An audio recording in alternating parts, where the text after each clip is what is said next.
Isang maulang araw na po sa inyo lahat mga agaw. Ngayon agaw, siyempre maulan ngayon, malamig yung panahon, ay magluluto po ako ng sinabaw. Sinabawang gulay. Yan. So ang lulutuin ko po agaw ay lauoy po, yung tawag dito sa amin. Bali sari-saring gulay po yung paghaluin ko. At saka lalagyan ko ng konting karne ng baboy.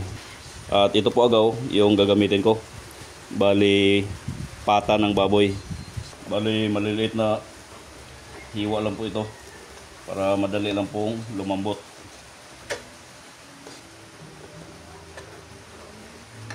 So ito lang po agaw yung gagamitin ko. Konting-konti lang po. Saka lalagyan ng asin.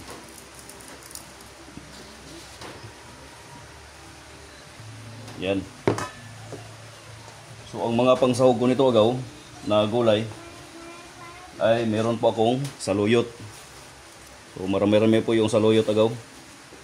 So ito po ay napakasarap. At siyempre talbos ng kamote. Yan. Marami po yan. At saka meron din pong alugbate. Konti-konti lang po yung alugbate. Meron din pong kangkong. So yung kangkong natin agaw medyo konti lang. Pero okay na yan. At saka yung tangkay ng tangkong hindi rin po nakaligtas. Isasama ko rin ito sa pagluluto. Yan. Merong malunggay. Yan. Marami-rami po yung malunggay natin. At saka ang pinaka-espesyal agaw ito, bago leaves. Yan. Ito po yung nagbibigay additional sarap doon sa lasa. Karaniwang lasa ng lauoy na ulam. Tsaka merong tanglad o lemongrass. So itong tanglad ay ilalagay ko dito kasi lulutuin ko muna ito bago ihalo dito sa lauoy. Yan, antabayan niyo lang agaw kung paano ko ito lulutuin. So kumpleto na yung mga pansahog natin agaw. So simulan na tayo agaw sa pagluluto. At sana panoorin nyo lang ito. Baka magustuhan nyo itong ganitong pagluluto ko ng lauoy.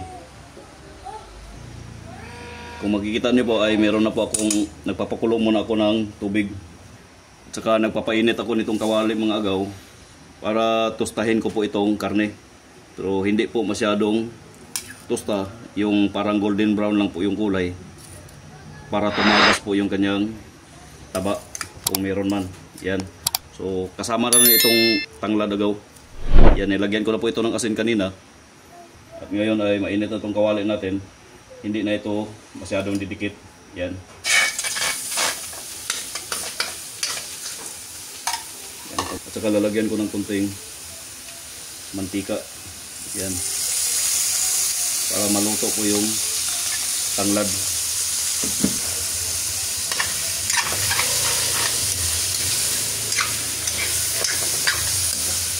Hihintayin ko lang ito na magiging golden brown na yung kulay nitong karne. Ang purpose mo nito agaw na sinama ko itong tanglad para maging mabango po siya pag inilipat ko na doon sa kumukulong tubig. At siyempre napipiga po yung laman nitong tanglad at hahalo na din po sa laman ng karne yung kanyang lasa. Ito yung kadalasan kong ginagawa pag naglalauoy ako agaw, pag hinahaluan ko ng karne. Pero pag walang karne ay wala na pong ganitong proseso. So ayan, okay na po ito agaw. Okay. Yan. So meron na po itong lasa mga agaw dahil nilagyan ko na po ito ng asin. Ililipat ko ito dito sa paglulutuan ko. Ayan, kumulo na po yung tubig o yung sabaw. Kaya lipat na ito dito. Yan. So ganyan lang po agaw. Ganyan po yung procedure ko sa pagluluto ng lauoy kapag hinahaluan ko ng karne. Yan.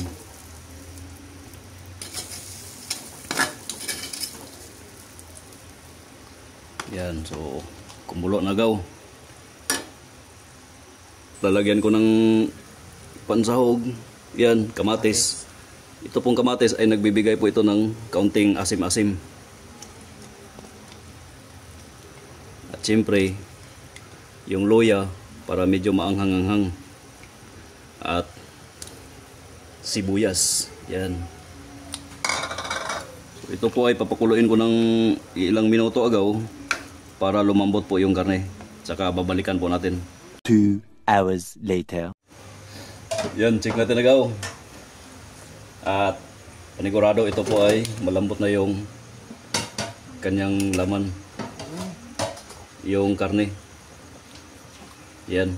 So next step ay uunahin natin itong tangkay ng kangkong kasi makunat po ito pag hindi natin napakuluan ng husto.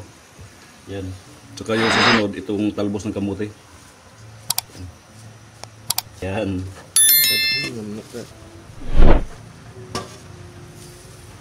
Paslap natin sa ilalim agaw. Tsaka itong saluyot. Malinamnam at masarap po itong saluyot agaw. Napakaraming saluyot. Yan. Super sarap po ito. Baliktarin natin para hindi ma-overcook yung nasa ilalim ng mga dahon-dahon. Yan. Tsaka itong dahon ng kangkong.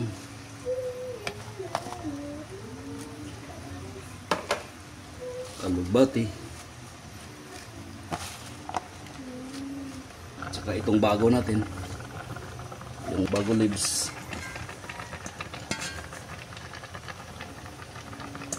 Yan.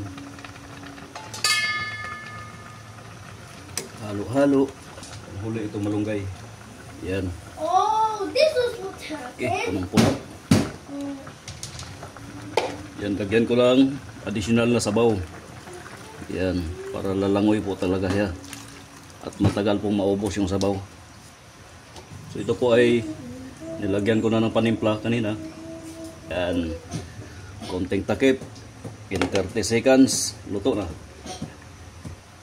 So check natin agaw. Yan. Luto na po ito. Hindi po maganda pag na-overcook yung gulay. Dapat green pa rin siya. At saka chewy. So tikman natin.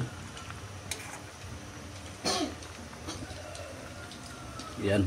Sobrang sarap agaw. At saka patay na yung apoy. So, kita ko lang agaw yung finished product natin. Yan po. Hanggang sa muli naman po mga agaw. Maraming salamat po sa inyong panonood.